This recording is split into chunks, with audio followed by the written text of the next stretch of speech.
daylight savings time just kicked in, and it feels like that's what's going to happen when birthdays kick in.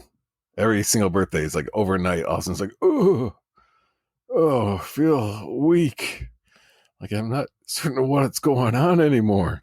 It doesn't, it's hard to get up in the morning when it's, oh man, yeah, 53. Yeah, not looking forward to it. No, it's going to happen. It's inevitable. You're listening to And This Is Why I Love Comics. Andy and Mike. Andy and Mike.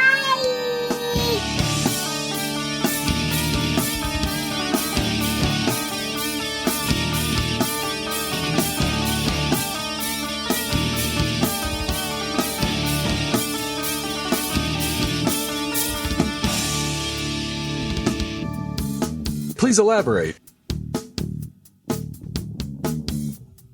And welcome to another episode.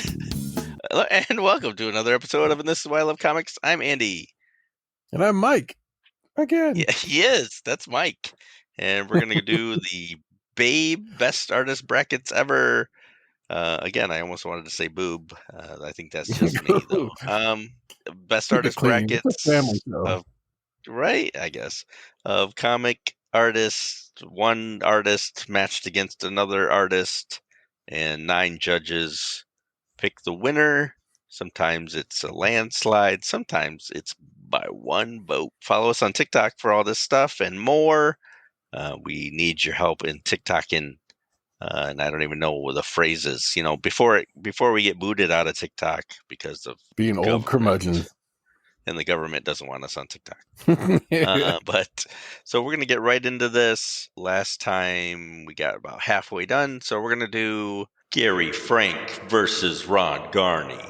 Dun, dun, dun. And Gary Frank, he's come quite a ways from his early Gen 13 stuff. Frank. Which I was not necessarily a fan of. TV's Frank. And then there's, but then you see his stuff when he does an amazing Christopher Reeve looking Superman, like his Earth. Yeah, he's come a long way. His art is very good, but I'm not crazy about it. Like I am Ron Garney's art. I've got a lot of energy. A lot of energy. I followed him since he did some Captain America stuff early on, and I've always liked his art. Gary Frank, I don't know. He did some Superman stuff that I liked. When Jeff Johns did Action and Superman, he was the artist, and the Legion of Superheroes kind of made a comeback for a little while with that stuff, and I really liked it. But it's always kind of almost like a quietly kind of odd looking face kind of thing. Or am I wrong? No, I will say, while it is aesthetically well put together, there is almost an uncanny valley quality to his work. There's a stiffness to it. I kind of see that with let's say a Gene Ha, and even the J.H. Williams. Beautiful work, all of it. Beautiful stuff, but there's a little bit of you don't feel like people are in movement or in motion. There's no sense. It all seems like everybody's kind of hold your pose and cut, and that's how each comic panel is produced. Do you know how you voted on this one? I feel like I probably went with Gary Frank though, because I feel like just because of the amount of improvement he's done over the years. Can I say he garnered his vote?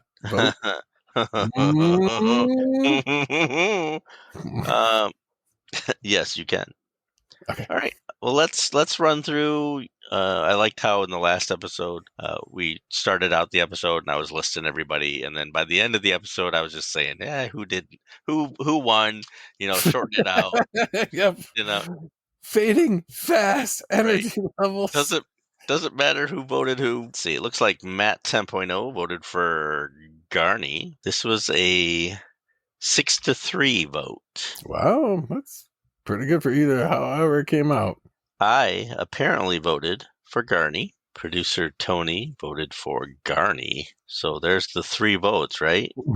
Yeah. You voted for Frank, definitely. Katie voted for Garney, though. So Garney Da, da, wins 6-3. Wow. You're not starting out very good this time. No, last time I think out of all of them, I got I think 6 wrong. Yeah. Well, And there you is think no out of that, wrong maybe I did answer, well. Yeah. I just think everybody else voted wrong. So Ron Garney goes ahead. Target locked and ready. Next is David Finch and Darwin Cook. Oh. Yeah, there's if a certain past episode didn't already give away the outcome of this one. Right. Well, let's just say it was 8-1. Wow. No question. Darwin Cook won that one.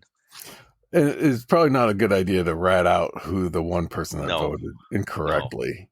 We'll totally ignore that. Darwin Cook is amazing.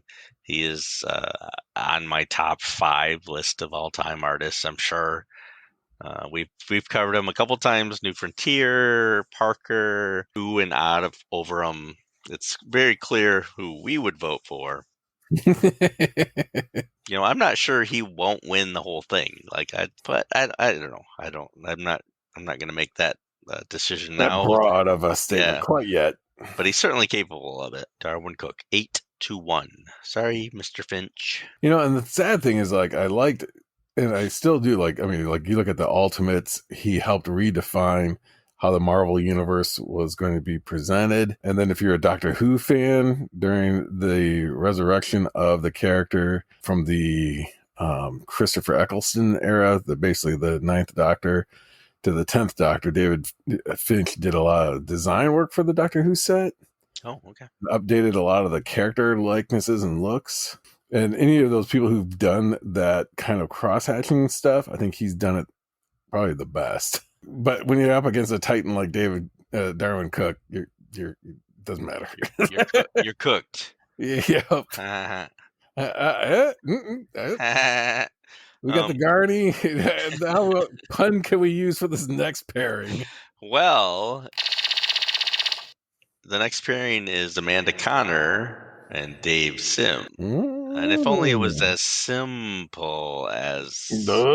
So Amanda Connor, kind of good girl art. Did some good Power Girl stuff. She does some Harley Quinn stuff. Mostly, she did the Pro. Was that Warren Ellis or? Yeah. I don't know. I should look it up, but I'm afraid to touch my computer. We're working on memory here. No Google involved. That's right. That's why I'm no old. AI. This is real people, real conversations. But I've always liked Amanda Connor's art. One of the first art books I gave my wife was an Amanda Connor art book. She likes Amanda a lot. Compared to Dave Sim of Cerebus fame, and other than he did a Spawn issue, that's all I know is he did Cerebus. Producer Tony used to own all the Dave Sim Cerebus books, and I've read them through that and enjoyed them. And his art is good. And really, for this one, for me, it came down to which art I enjoyed more, and that was Amanda Connor for me. Yeah, I kind of feel like I went the Amanda Connor way myself. Not 100% certain on that one, but... Well, let's find out. Matt 10.0 did Dave Sim. Producer Tony did Sim. That's no surprise to me. Nick did Amanda Connor. You, however, did Amanda Connor. Hey! Katie did Amanda Connor. So it was pretty much a 6-3. Pretty much that is what it was. 6-3 for Amanda Connor. I mean, his art did greatly improve, but I also wonder, because he had a different artist do all the backgrounds for him, and it's like that really helped elevate the art. But if you look at the early aardvark looking thing he had done to begin with, compared to how he stylized the character towards the end, it's like, wow, he really did improve. But I think all in all, Amanda Connor still has just a solid from the get-go to current. Next was Alex Ross, who I've never heard of before. Terry Moore. Again, you talk about juggernauts of the art world. Darwin Cook, Jack Kirby, Joe Kubert. Ones that you think, I'm pretty sure they're going to win a lot of these.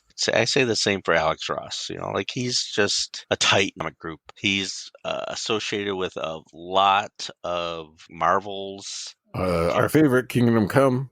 Yeah, it's totally our favorite. Terry Moore is not quite associated with that stuff. Great stuff. But is it Alex Ross? Great stuff. That's And kind of where no, it sits.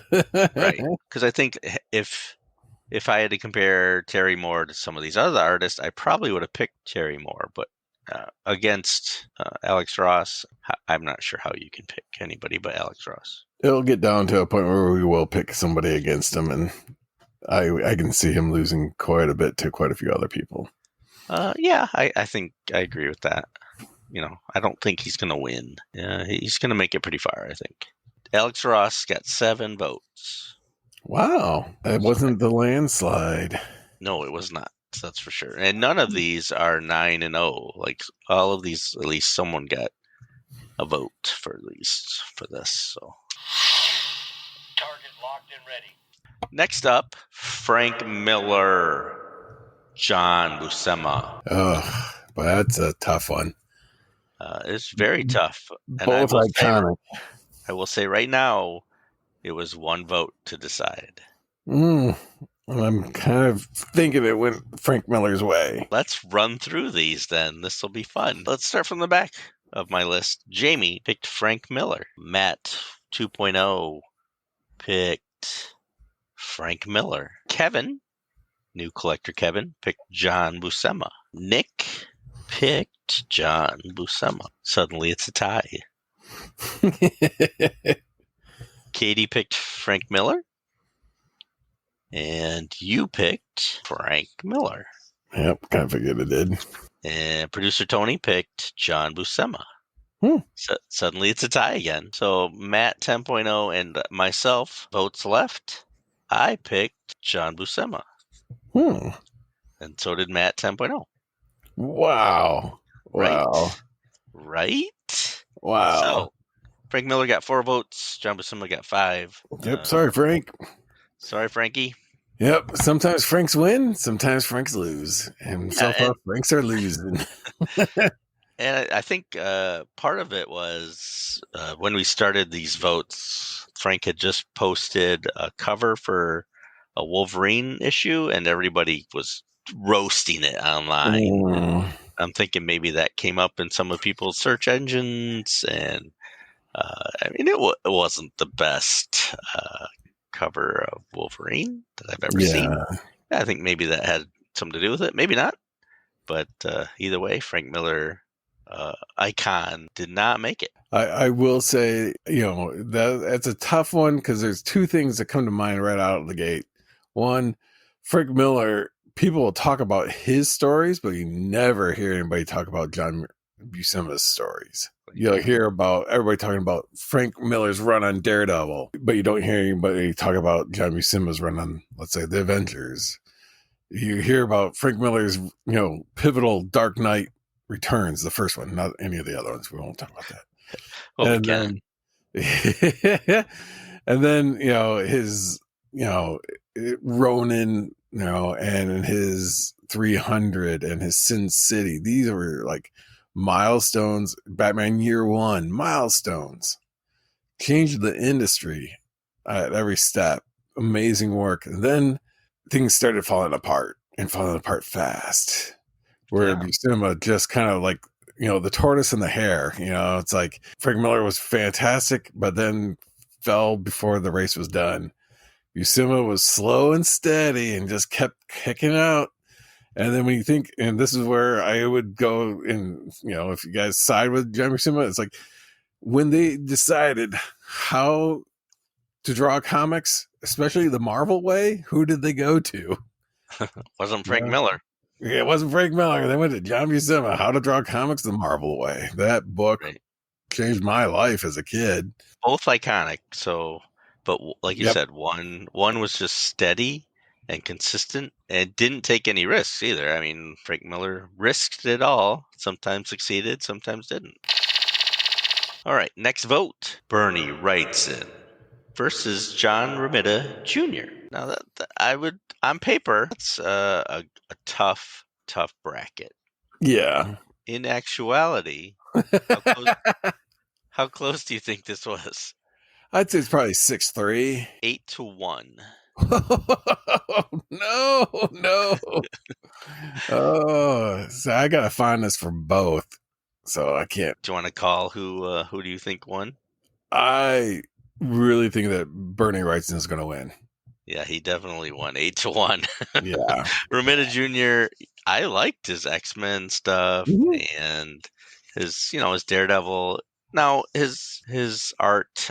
Recently, I've looked at it and I do not like it. But his older stuff, I enjoyed it. Even when other people didn't like it, I enjoyed it. I think there was something about a car accident he was in, and he had to more or less learn how to redraw. So I mean, there was a dramatic artistic style change that kicked in. But yeah, that was a tough one. Yeah, because I was getting his Daredevil run, and I got his Eternals, and got his a bunch of his stuff because he was drawing it, and I even bought into his Superman, which was the worst. That Oh, his was Superman. Ugh. yeah. When he went to DC, it was just like no, Like it just Brian didn't Michael translate to those Bendis. characters. So, Bernie Wrightson, we haven't talked about him at all, but his art is No, gorgeous.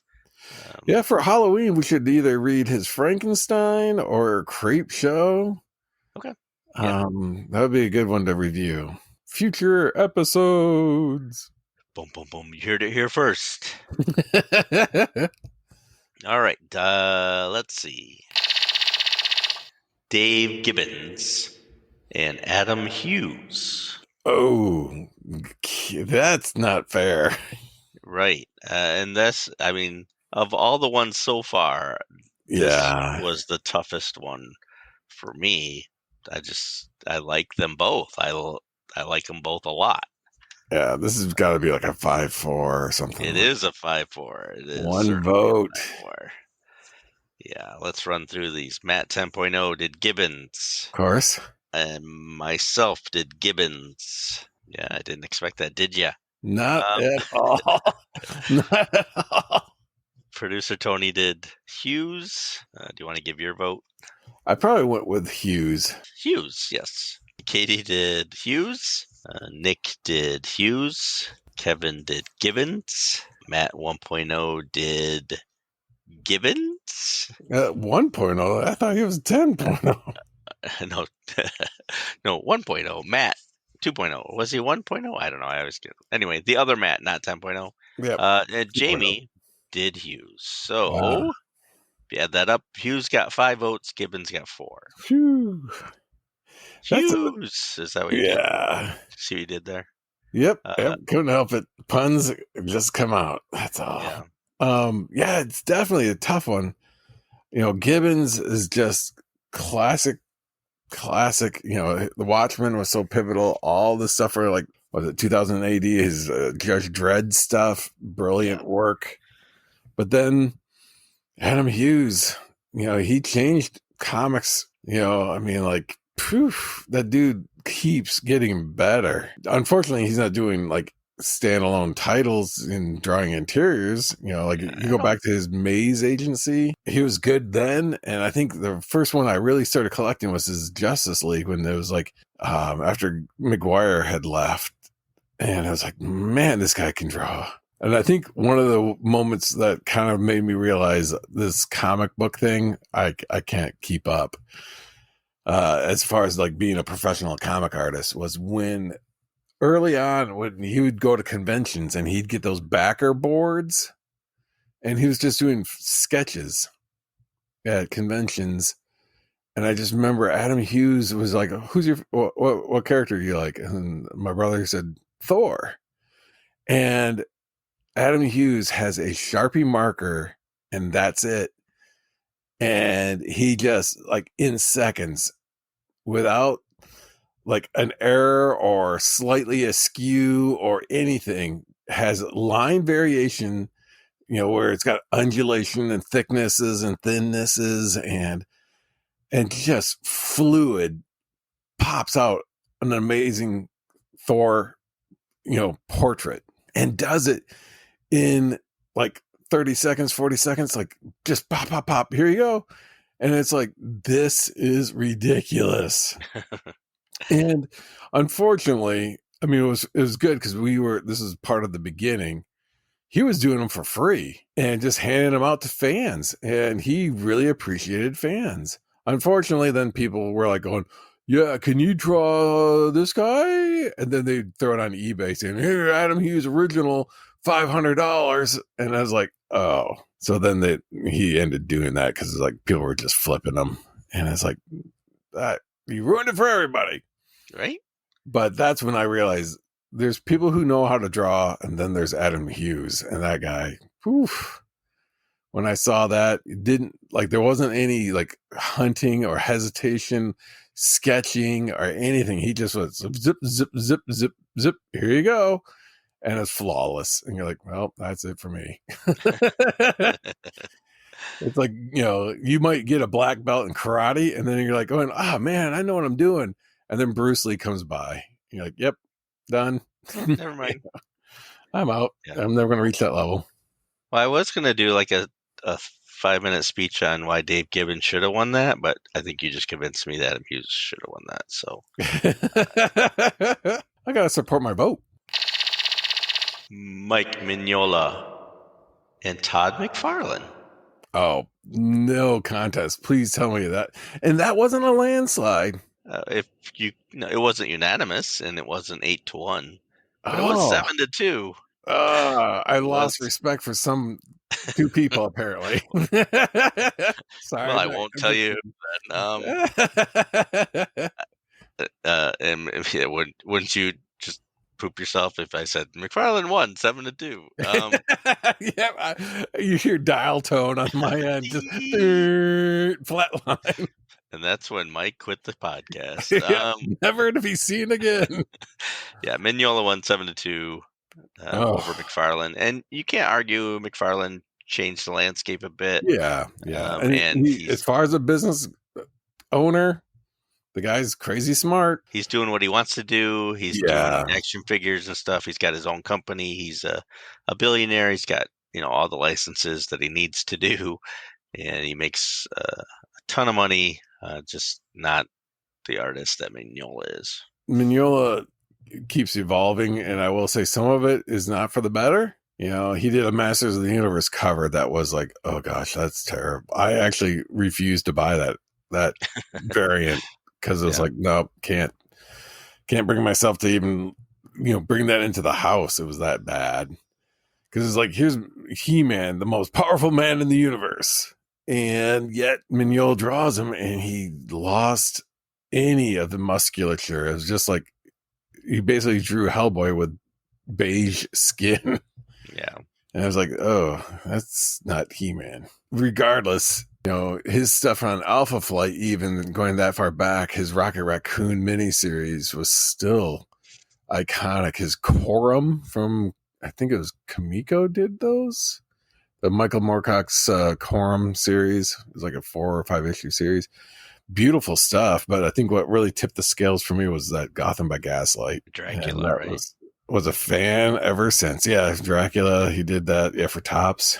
He did. What was the Gray Mouser? What was it? Yeah, Farfriend and the Gray. Yeah, edit name here, and the Gray Mouser. Yeah, that was like a prestige series. I think Walt Simonson did the writing on it. He did the art. Mignola, we talked about him a couple times. Yeah, he's the saving grace to Cosmic Odyssey. Yeah. What? Yeah, he is.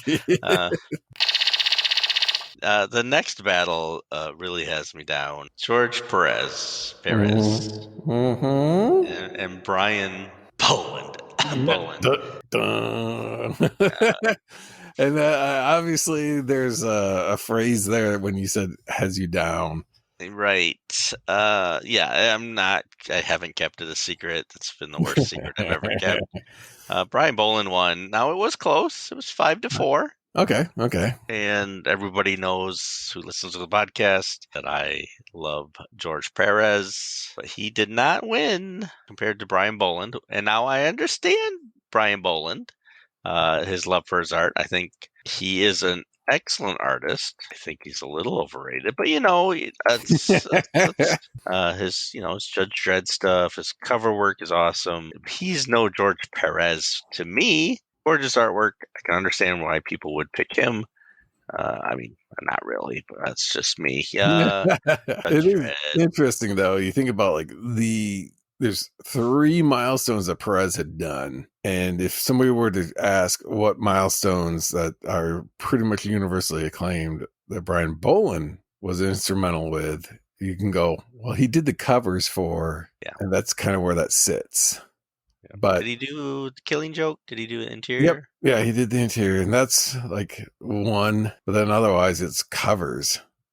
Yeah. Animal Man covers, Wonder Woman covers. I mean, tons and tons of covers. Doom Patrol covers. There's just acres of covers. But interiors, I mean, Camelot 3000 is what people would also know Brian Bolin from. But you got the Perez, and you got Crisis on Infinite Earths, the Titans, and then after the Crisis, his Wonder Woman run. And it's like, that's all. Like, people go, oh yeah, oh yeah, oh yeah. And then you look at San Diego Comic-Con when Perez was alive, all those people who dressed up in cosplay as Titans. Yeah. And him standing there in the midst. And it's like, that's him. Could that be said about Brian Bolin? No, not even close. Not Yeah. even half that. No, the love for Perez is eternal. And Brian Bolin squeaked out a win. Yep. I'll give it to him. I should mention that every judge can use a save should they choose to, and I'll tell the other 8 judges right now, I am using my save for Perez, so you don't have to. So you can save it for someone else. Yeah, it's kind of I kind of have to use him, at least get him to the second round, and then he's on his own because you only have one save. Yep. In this, so we'll see what happens after that. Yeah. I mean, it's a tough one, and I'm glad you did.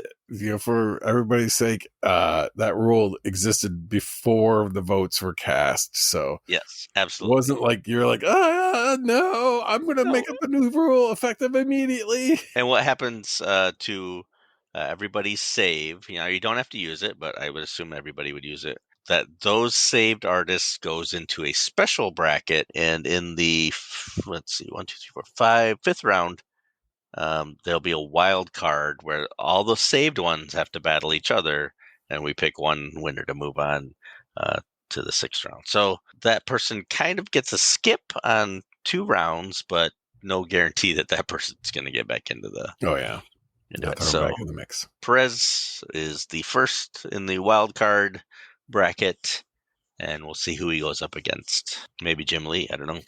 And we all use our vote to save the one person again, and then what happens? I don't know. It just keeps. Yeah. I use mine to save the one I voted for.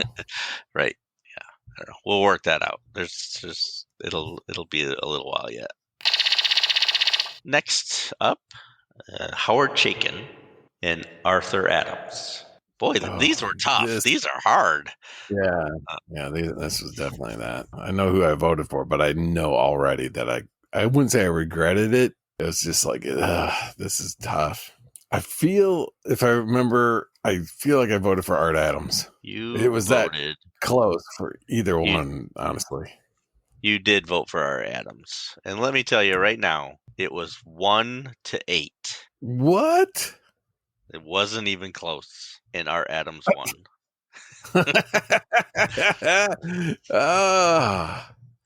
I wonder if it's because Chaykin draws himself as the main character in almost all of his books: American Flag, Midnight Men, and I'll tell you who voted Times Square for Chaykin. Producer Tony. I was gonna say producer.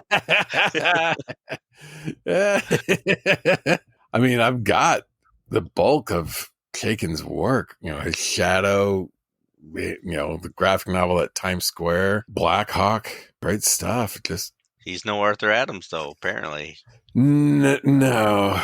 Now, Arthur Adams, a lot of lines.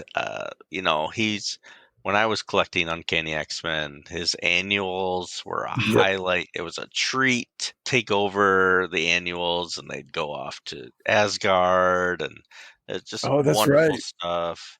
Where Storm And became like the. Yeah, I remember that. That was a good issue. I forgot about that one. yeah, those are just great, and that's in the back of my head. It's like those are just fun to read. When I read Chaykin, I do see the same character over and over again. It's even worse than Byrne does. It's just Muscle it's memory art. yeah, it's just Black Hawk, over and over again. It's American Flag. And I enjoy his books. For art, Art Yeah. Adams, he did it for me. Yeah. Oh yeah, as Monkey Man O'Brien. I Yep. mean, come on, who can draw an ape better than Art Adams? Yeah. No one. No one. And Godzilla covers. I mean, we should spend some time with Art Adams in the future. Oh yeah. Yeah. Maybe his long shot series. Art Adams, I don't think he's gonna win the whole thing either, but if he doesn't make it a few rounds, I would be upset. Will Eisner, Jim Starlin. Yeah. I know how you and I feel about Jim Starlin. Slam dunk. If I had to rank him out of all these artists, he'd be pretty low, if not the bottom. Yeah. And that's no fault. Still, yeah, as noted in the previous episode, all these are fantastic artists. Everybody's extremely talented, amazing creators. But somebody's got to enter. Two people enter, one person leaves. Right, yeah. It's a gladiator bracket, and Jim Starlin got one vote. Yeah. Yeah, I've got even Eisner's How to Draw Comics. He did that sequential art book. Yeah. And I mean, the guy knows his spirit stuff. Yeah, I mean, that's another guy that should, like Joe Kubert, he should have his own school. Yeah. He's a pioneer. Target Exactly. locked and ready. The next bracket wasn't a challenge for me either. Tony Harris, Rob Liefeld. How did Liefeld make the mix? I mean, come on. He's famous for not drawing feet and stuff. You got to throw him in there. Yeah. You got to throw him in. I he's threw some of the other clickbait. Image guys. He has his own podcast. He seems to know his stuff about the history, which kind of revolves around him, of course. But Yep. Gotta sell yourself. Right. He's good at pitching himself. He sells himself very well. Yeah. That's why we still talk about him. He keeps himself in the headlines. Good for him. Tony Harris. My biggest beef with him, I'll let you get back, but my biggest beef, I feel like, what's his name? Kanye interrupting Taylor Swift here, but, it's like I'll let you get back to your speech, but when he talks about, I created Deadpool, it's like you created a character named Deadpool, but you didn't create Deadpool. The Deadpool came about well after he had left Marvel. The one that the smart aleck, the origin, all of it, like what he had done in those few issues of X-Force, because I don't know if he appeared in the New Mutants or if it was he did at that point, but it only did like 3 issues with that guy appearing, and they were just kind of like, they weren't the mark with the mouth, they weren't fourth wall breaking, it was just like an assassin, and it was just like every other character in X-Force. But to me, it's the modern Bob Kane creating Batman and completely ignoring Bill Finger. Yeah, I've said it before. Joe Kelly. Yeah, and I think Ed McGuinness. They created that character to where people enjoyed it. Yep. The Deadpool people know, and whether you like him or not, I'm not a fan of the character, but it's like Lobo. Keith it's got the Giffen Day in the made Sun. Lobo, but he didn't become Lobo until other people got a hold of him. Yeah, Totally starting agree. wisely. Tony Harris, known for Starman, Yep. Ex Machina, I think. Yeah, Ex Machina. Oh yeah, that's Tony right. Harris, which was really good, which is excellent. I'm surprised there's not a TV show with Ex Machina. And I think he did stuff for White Wolf RPGs. I feel like he did some of the werewolf artwork in that. Yeah, super talented. Should be higher up in the list of great artists than he is. It's probably just because he doesn't draw fast or something. He's. I'm sure he's doing other things now, advertising or something. Target locked and ready. Liefeld got 2 votes, and I won't embarrass those people. But Tony Harris got 7. And again, if you like Liefeld, that's great. Really, Liefeld's an easy mark, and it usually bugs me when people cut on him. But when it's my turn to cut on him, I apparently can do it, no problem. Yeah. Sometimes fruit is just hanging too low. Right. Yeah, exactly. Let's see the next bracket. Target locked and ready. And, the next bracket is Murphy Anderson and George Tuska, and of course, we all know what they are known for. Oh yeah. George Tuska, some Marvel Iron Man. Murphy Anderson did some DC stuff. Yep. I to this I could have flipped a coin. Neither one is on my radar a lot. If I had to choose, I probably wouldn't have even thought of them. No offense to them, just because I just not focused on them and haven't been for quite a while. And I think the voting kind of said that it was a 6-3. Okay. With Murphy Anderson. Murphy Anderson pulling ahead. Pulling it out, yeah. Yeah.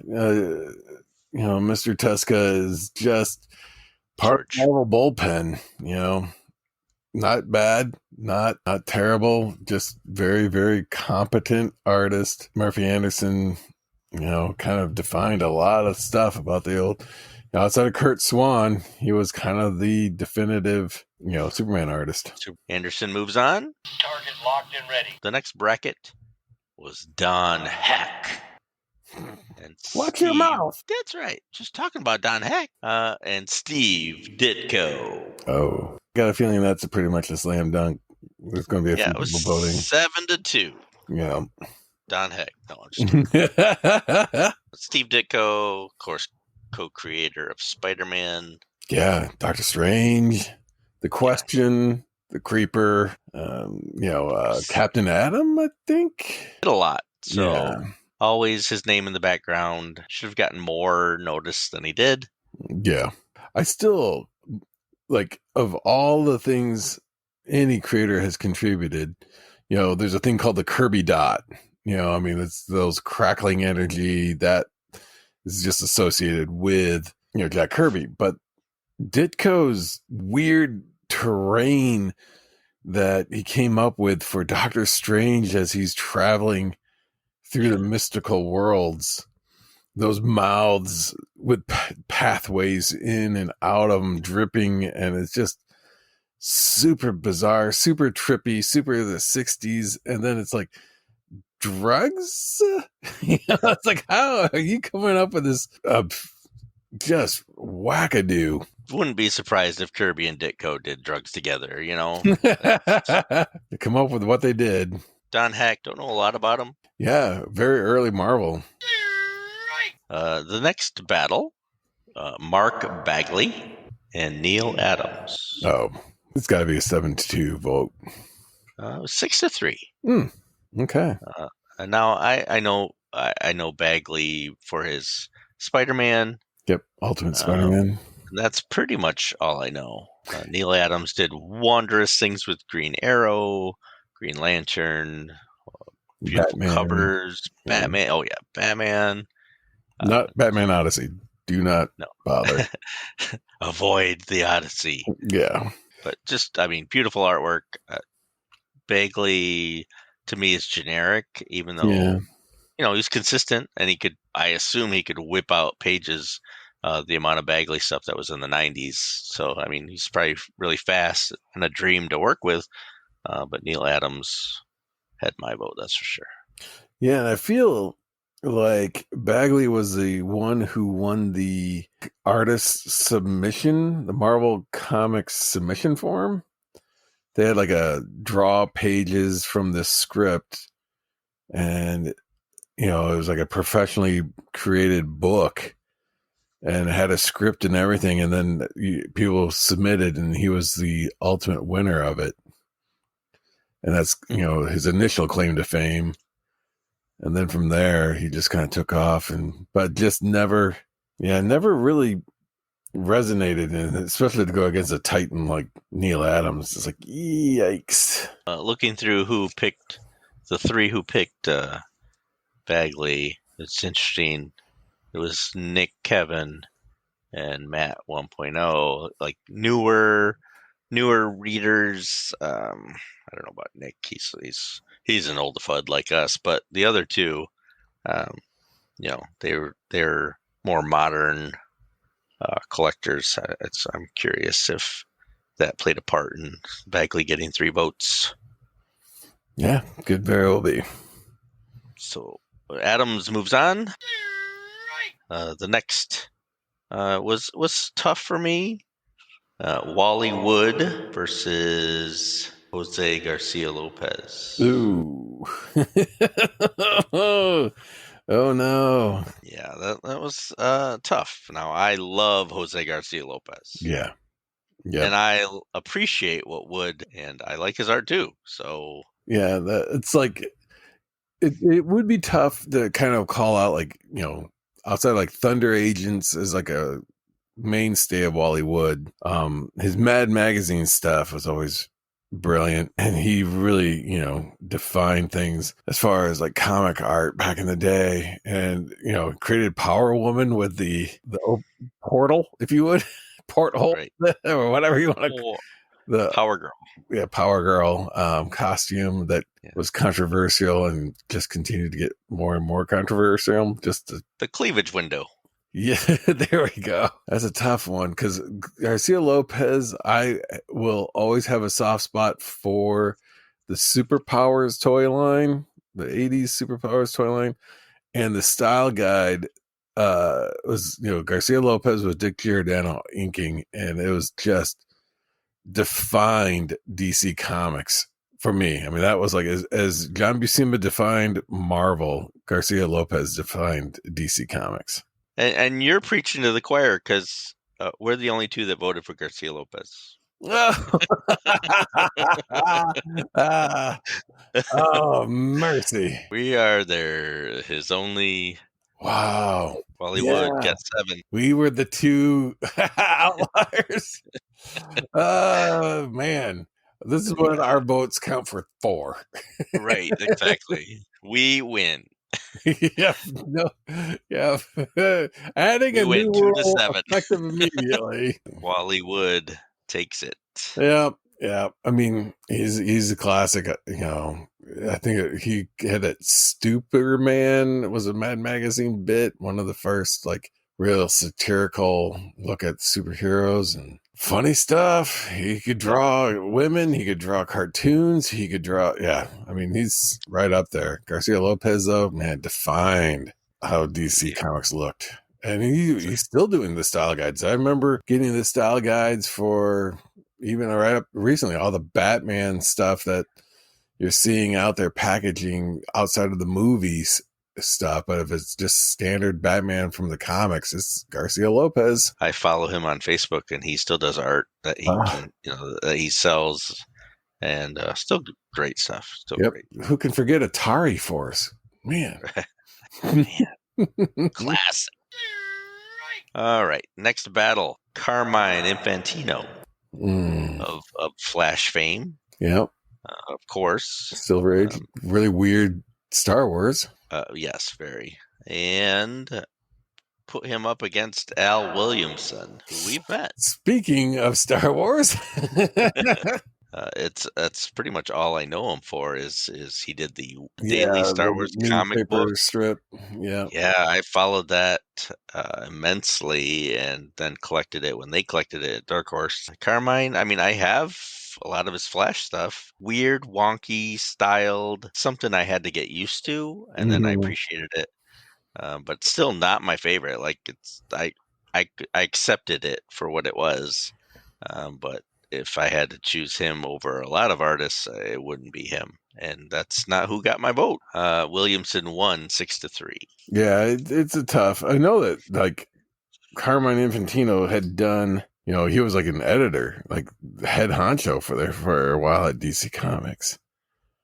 Unfortunately, going back to the Murphy Anderson, there was a toy line that came out in the 60s called Captain Action, and I believe Murphy Anderson did most of the art for that toy line. And then when I worked for Playing Mantis back in the day, they resurrected that toy line, and someone before people who knew what they were doing got a hold of the toy line. They thought Murphy Anderson, I don't know who that is, but I know how they thought Murphy Anderson and Carmine Infantino were the same person, apparently. And they got Carmine Infantino to do the new box art, thinking like, oh, we'll go back and we'll make it just like the old one, and we'll have Carmine Infantino do it because he did the old ones, right? So very different art style. But it gave Carmine Infantino some work, and I got to see some original work when I got hired in. Next up, Jim Aparo, Batman artist, and Dave Cockrum. Yeah, it's kind of funny when you think about both of those guys, where like they did kind of run of the mill stuff, but absolutely pivotal issues, like the all new, all different Dave Cockrum, Death in the Family, Jim Aparo, Death of Robin, big issues, big time, moments in comic history. Yep. Mediocre artists. I consider Cockrum a more mediocre artist than Aparo. For me, Aparo, that's still the image I see when I think of older Batman. Like, certainly got my vote for that. Cockrum, I mean, you can't. He did some Legion stuff, so I would think that he would have got my vote, but he did not. But Cockrum wins this one 6-3. Wow, it's got to be the X-Men. That's what tipped him over. I think so. Do you know who you voted for that? Honestly, that one I probably went Cockrum as well. You did. I'll forgive you for that one. Yeah, no worries. I mean, it was that one. I think was truly a coin flip. That one, I'm not a fan of either. Like Aparo's early stuff, I will give him credit. His stuff he did with Aquaman in the Silver Age was fantastic stuff compared to his work. Just seemed to kind of gotten lazy, especially when he was doing the Death in the Family, and his KG Beast was. Ugh. Next up was a favorite of ours, Chris Sprouse, Andy Kubert. Yeah, that's a no-brainer. You'd think so. Oh, I think people are getting Andy mixed up with his old man. With Adam, maybe, or Joe. But Joe, yeah. Chris Sprouse, Andy Kubert. That was a close one. It was 5-4. What? Yeah, that's for sure. Let's run through how close this was. Oof. Matt 10.0 gave it to Sprouse. Okay, he can still be on the show. Right, exactly. I picked Sprouse. Producer Tony picked Kubert. You picked Sprouse. Yep. Katie picked Sprouse. Okay. You can stay with me. All right. Nick picked Sprouse. Kevin picked Andy Kubert. Matt 1.0 picked Kubert. Jamie picked Kubert. What? We're going to have some choice words there, sir. All right. But that still means Chris Sprouse won 5-4 and moves on. We talked about him so much on Tom Strong and how perfect he was, how perfect he was for that. Yeah. And one of my other favorite series is that, again, he partnered up with Alan Moore doing Supreme, which is a Rob Liefeld creation, but when it got good, Rob Liefeld had nothing to do with it. Somebody else in the hands of others. Oh, but he created Supreme. I mean, come on, Yeah. it's next up, Jay Lee, Norm Brayfogle. Yeah, I'm hoping I had the smarts to vote for Jay Lee. Jay Lee's art is amazing. Yeah, It it would be really has changed a lot. You look at his like Savage Dragon, not Savage Dragon, Savage Namor. I think it was at that point compared to his like stuff he did for The Stand or more you recently. did pick Jay Lee, Okay, whew. and so did I, and so did 4 other people. Jay Lee won 6-3. Well done. Target locked and ready. Alex Toth, Joe Maduria. I can see how this could go either way. Either you're going to be a fan of the cartoon, anime, manga influenced video game people who don't quite appreciate Toth and his amazing work. But Yeah. I voted for Toth. Yeah, and so did I. And Toth wins 5-4. Wow. So it was as close as you think it was. Yeah, I just don't think there's enough people who actually understand what Toth had done outside of even like the Fox and some of his other characters he had done in the comic industry itself. But if you look at outside, Space Ghost, his work on Johnny Quest, his work on the Fantastic Four cartoon, and his work on the Super Friends cartoon, and his work on Thundar the Barbarian with Jack Kirby, and oh man, amazing work. And Joe Maduria, which is like he did what I think Age of Apocalypse for X-Men and some other stuff, but it's like very cartoony. I think he's the one who brought about when Wolverine went so feral that he had looked like a animal. Like that's when but his Battle Chasers, I will give him credit, that is some good stuff. Yeah, and if you'd asked me 10 years ago, I probably would have picked Maduria. Yeah. It's only in the last 10 years that I've really appreciated Toth. Yeah. Target locked and ready. Another squeaky, but you would think that's not the case. Mike Allred, Mark Silvestri. Oh, yeah. I know who I voted for right away. Yeah, the same one I voted for. Allred to me is above a lot of artists. Yeah. He's just so unique, and he's a good storyteller. And I loved Silvestri, his Uncanny X-Men when they were in the Outback and stuff. Yeah, the dude was drawing bi-weekly comics every 2 weeks. Yeah. A full comic was kicked out. His, even his Cyberforce, I liked it. It wasn't great. But, no. And he's run Image for a while. I'm not sure he's doing that now. I'm not sure. Yeah, Top Cow. I think he. Yeah. So I mean, he's certainly talented. Mike Allred, his Silver Surfer, we just talked about. Yeah. And Madman, which I wish I would have collected from the start. Yeah, I still have mine. Just any artist where you can just see that they do their own thing and people emulate them, like they're doing something right if people are trying to copy what they're doing. Pioneers of his own style. He wins 5-4. Whew. Target locked and ready. Next up, and we're about 6 to go on here. Let's just crank these out. Olivier Coipel and Matt Large's favorite Mazzucchelli. With a little oregano, it was always good. With a little oregano, yeah. A little Parmesan. I know of both of them, and Coipel, I've enjoyed some of his art. I don't even know who I voted for on these. I could have gone either way. This is one of those, like, I didn't have a horse in the race, really. Yeah. I voted for Coipel, apparently. Oh, really? Okay. You voted for Mazzucchelli. Yep. Always a fan. And his stuff for Daredevil, Year One, Batman Year One. Year One, yep. And I don't really have a lot to say about either one. Coipel loses by 1 vote. Target locked and ready. And this next one was an 8-1 victory. Can you guess whether it was Tony Daniel or Carlos Pacheco? Tony Daniel. No. Wow. Pacheco won 8-1. Was I the only one who voted for Tony, or did I even vote for him?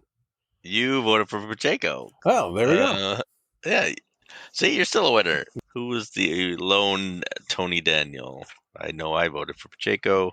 Did he do Nightwing and stuff? I'm trying to remember if that was his, or am I thinking of somebody Daniel? else? Pacheco did some of my favorite Batman Superman issues in the 90s. I'm trying to find who voted for. Maybe producer Tony voted for Tony Daniel. Again, great art, both of them. But for me, Pacheco, I was just more knowledgeable on him. I know Tony Daniel did a lot of Batman stuff. Mm-hmm. Target locked and ready. Next up, Steve Lytle, who recently passed, and J. Scott Campbell. I feel Danger like this Girl. should be a 7-2. 6-3. 6-3. Wow. I know I voted for Lytle, but that was just because of the Legion. Yep. And he did some Flash that I loved. But I'm not surprised that J. Scott Campbell won that one 6-3. His art is really good, and he's known for his iconic covers with Mary Jane Watson and all good girl art. Yeah, and it's really, I mean, like his Gen 13, when he was doing Gen 13, the sales dropped on the issues that Jim Lee came in and took over. And then when Campbell came back, whoop, the sales went back up. So it's like, you can tell that dude had promise even then, and his art was not what it is now. Did you read Danger Girl? I was getting those, but I think I only got like that first, like when there was consistently coming out. And maybe we got like the first like 3 issues or something like that. And then it kind of got lost in the shuffle. And I think I moved from one toy company to somewhere else, to the game company. And I kind of dropped out of comics at that point. Yeah. I think I have the first series, the first 6. Yeah, I they were think that's good. what it was. Yeah, 6. I think you're right. It was great stuff. I just don't remember anything of the story. I don't remember anything at all about it other than I own them. Yeah, there was one cover where she was in a bubble bath. That's all I remember. That was it. Next up, I'll probably edit that out. It makes me sound like I'm. Anyway, next up. Now I got to keep it in. Target locked and ready. Steve Rude and Ivan Rice, Reis, Race. Again, should be a no-brainer, but it was a 6-3 win by Steve Rude. Yep. Rice is a good artist, and I could certainly see how the newer collectors would appreciate that more. Rude, I mean, he doesn't have to work anymore, really. Although I did just see a Kickstarter. Yeah, for the Nexus. Yeah, for his next Nexus stuff without Baron. That's what threw me off. It's just pure Rude. Yeah, which is rude. It's just rude. Yeah, there's another one for you. I'm tempted to pick it up. I mean, I like Mike Baron, but you kind of wonder, like, there's a level where you kind of go back and forth on, like, you know, I look at, you know, Alex Ross and what he did with Kingdom Come, and then how much of it was really, you know, did Mark Waid really contribute ideas, or was it 100% Alex Ross, but he just can't write the dialogue, so he needed somebody, and it's like, oh, Mark Waid will work. How much of this Nexus was really Steve Rude, and Mike Baron was along for the ride? I'm not trying to cast aspersions towards Mike Baron at all. It's just that I kind of wonder on some of these things where it's like Nexus always felt so different than Badger. And while that might be a great sign for Mike Baron on how that he can write such a distinct, stylistically one way here and then a different way over here, and a different genre, different feel completely, the collaboration was more heavily felt in Nexus, and it felt almost 100% Mike Baron on Badger. Well, one book we should do is The World's Finest by Rude. I think that would be fun to read for the podcast. Yeah, I remember that now. Yep. I think that's, other than a couple Nexus issues, that's what I had Steve Rude sign was that World's Finest. Target locked and ready. 2 left to go. 2 brackets left to go. This one, I would think, was an easy one. P. Craig Russell versus Alex Maleev, but it was 5-4. Oh my gosh! I don't know if my P. Craig Russell is going to make it on this one, but Maleev did Daredevil with Brian Michael Bendis. Did Sam and Twitch, apparently. Did some Moon Knight. All with Brian Michael Bendis. So apparently They are Good pair of benders. he did some DC work, not a whole lot. Looks like some Batman stuff. Good art. I mean, I enjoyed it. My vote was Pete Craig Russell. I've always liked his work. Yeah. That's very fairy tale-ish. Like when we have a character that we've messed around with fairy tale. Like I've always seen Pete Craig Russell doing that character, and it's always Yeah. Ethereal, whimsical. His opera, yeah, he actually gave me that hardcover of one of his opera adaptions. And yes, yeah. I've had that. I had that for a while, and then I thought you'd appreciate it. yeah, loved it. Yeah, it's excellent stuff. Unfortunately, he did not make the win. Wow. Yeah. I mean, whew, that's a herder too. So far, I've had two gut punches. Pete Craig Russell. I guess if you have too many features, Pete, Craig, and Russell, if you're Jose Garcia Lopez. Yeah, don't have a third name. Target locked and ready. And the last one for this round one. So Jorge Jimenez versus Dan Mora. Yeah, and we've had positives with him on Claws. At least I did. I remember. Yeah, and Dan Mora's grown on me. He does the Mark Waid World's Finest stuff. Yep, and Captain Marvel. Yeah. Or Shazam, sorry. This was 6-3. Huh. Okay. Mr. Jorge won. No, he did like Wonder Woman, right? Yeah, and Super Sons for D. He's been mostly DC stuff. His art is gorgeous. Like it's great. I believe I voted for Jorge after seeing his art. Just blew me away. I liked it a lot. He did a lot of Batman. His Scarecrow is really cool. Not to take Dan Mora away, like I said, he's been growing on me lately. It's certainly got a style all his own. Just didn't pull it out this time. You feel free to save Dan Mora. I might go back but there's a few that I'm like going, I would, but then it's like because of how swingy the vote was, it's like why waste? I can't bring this guy back. Right? Yeah, they'll just vote him out next time. Save it for another time. But yeah, that's a tough one. So we've gone through the entire first round. Were there artists that you thought should have been in these brackets? There was a couple that weren't in there that I later went, oh yeah, that would have been great to have. No one's coming to mind right now, but yeah, I did as I went through these. I certainly thought, oh, this person I totally forgot about. Is there someone that is missing for you? Oh, like I really like Doc Shanner. He would have been great. And then kind of thinking back through on some of the other ones, like when you got like a McFarlane, you got a Lee, and some of these other ones, I'm thinking like, well, Ron Frenz is great for that classic Silver Age in the current era. He has a Silver Age feel, but the guy can draw like Kirby. He can draw like Buscema.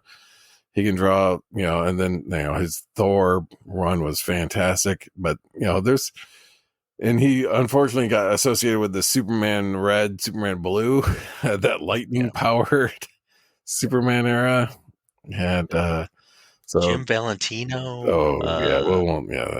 Ethan Van Scriber. Yeah. There's a bunch that we could easily do another 112 and have, a totally new list. Maybe we'll do that next year. Maybe we won't. We could do writers. That would be tougher. I think. Yep.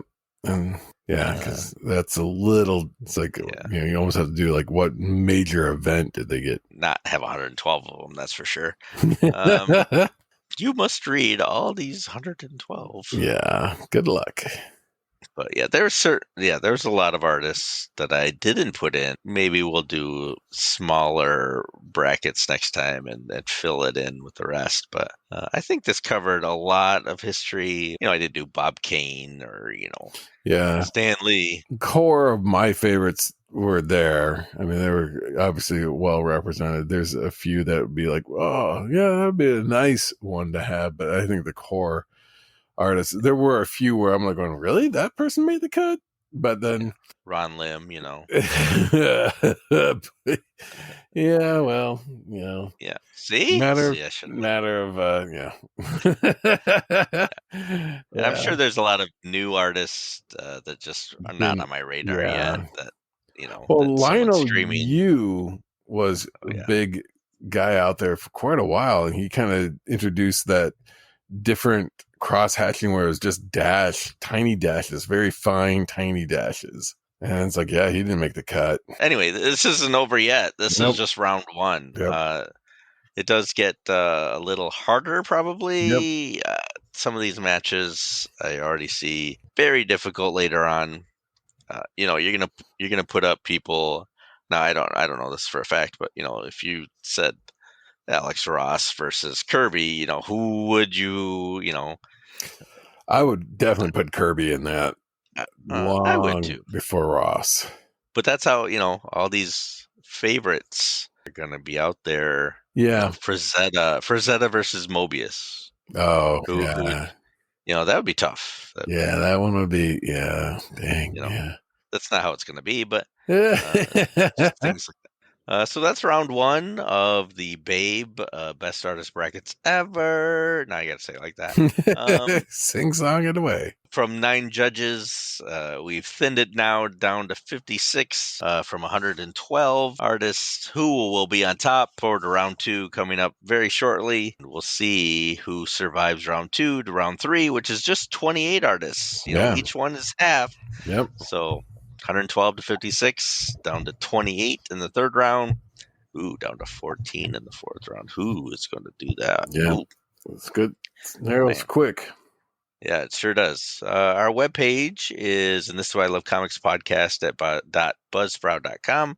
You can email us your suggestions, your love, what did you like about it, what you didn't, and this is why I love comics at gmail.com.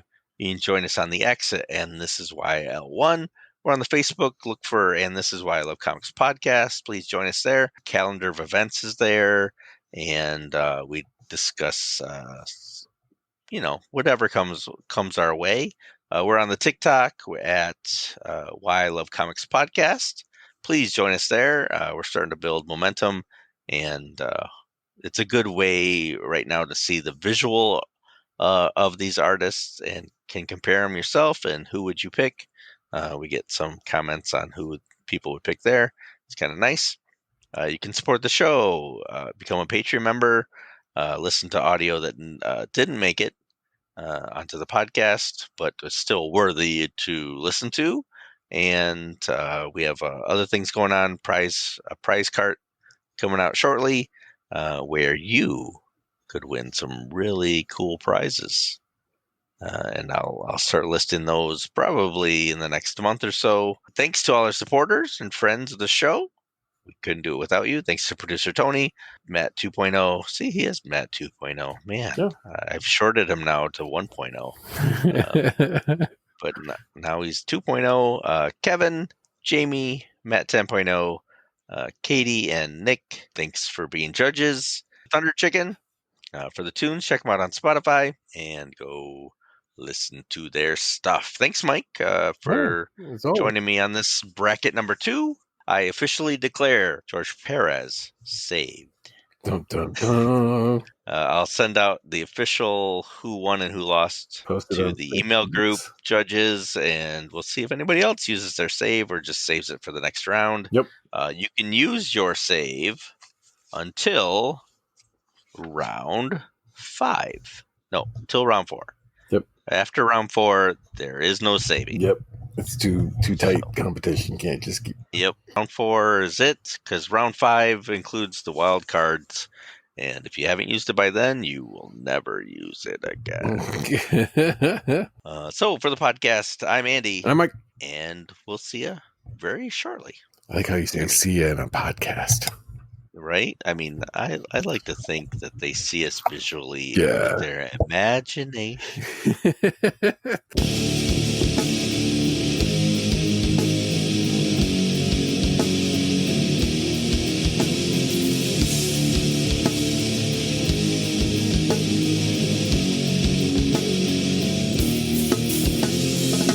The power Power of illusion.